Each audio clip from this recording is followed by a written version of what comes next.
difficult for you has now become, I'll use the word, impossible. It made it much, it didn't help, that's for sure. No one was surprised when, after deliberating for about an hour and a half, the jury found Matthew Edgar guilty of murder.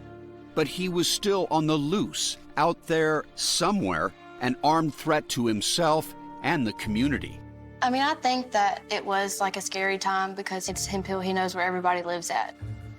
That was a terrible, crazy time for me, knowing that he's out there, supposedly loved my daughter, but murdered her. And me, the one that's actively trying to make sure that he goes to jail, what would he have done to me? Darcy says it felt like no one was searching for Matthew, so she became a mother on a mission and hung this homemade wanted poster all over town. But she wasn't alone. J.P. McDonough had been joined by Jeff Coulter, a special deputy with the Eastern District U.S. Marshals Service, and they were on the hunt for Matthew. Do you consider him right off the bat to be a dangerous fugitive? Oh, absolutely. From what I was told from the murder, the crime scene, yes, no doubt. See a timeline of the night of the murder at 48hours.com.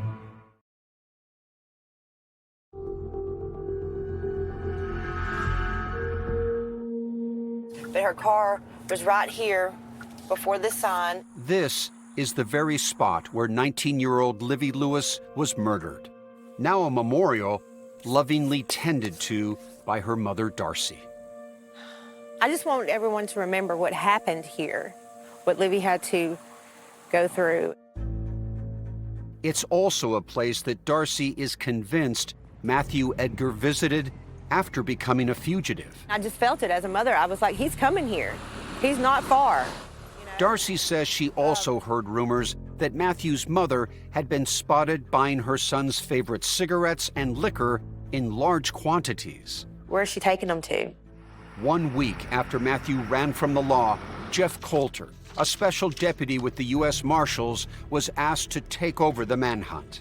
When you first begin your investigation, do you start with his family to see if they've heard anything?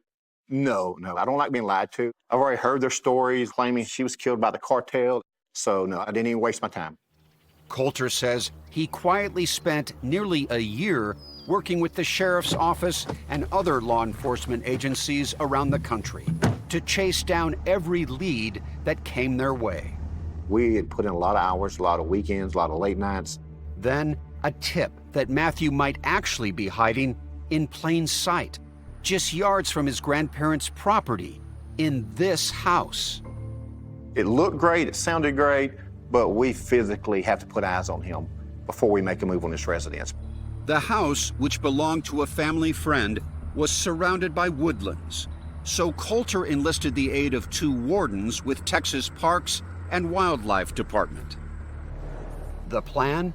To get as close as possible, under the cloak of darkness, using night vision to ID their man. We were going to enter into the woods, make our way up to the back of the property, get as close as we could, and sit there and see if we could get a visual of him. While Coulter led a team of 3 men into the woods, J.P. McDonough and his deputies were on the opposite side of the house, near the driveway, but out of sight in their vehicles. My job was to sit right there at the front door of that house.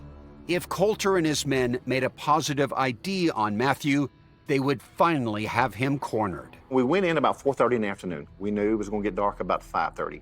We got to probably about 100 yards of the house, and we heard barking. Come to find out they had a pretty good-sized Rottweiler in the backyard. And we're out there for an hour.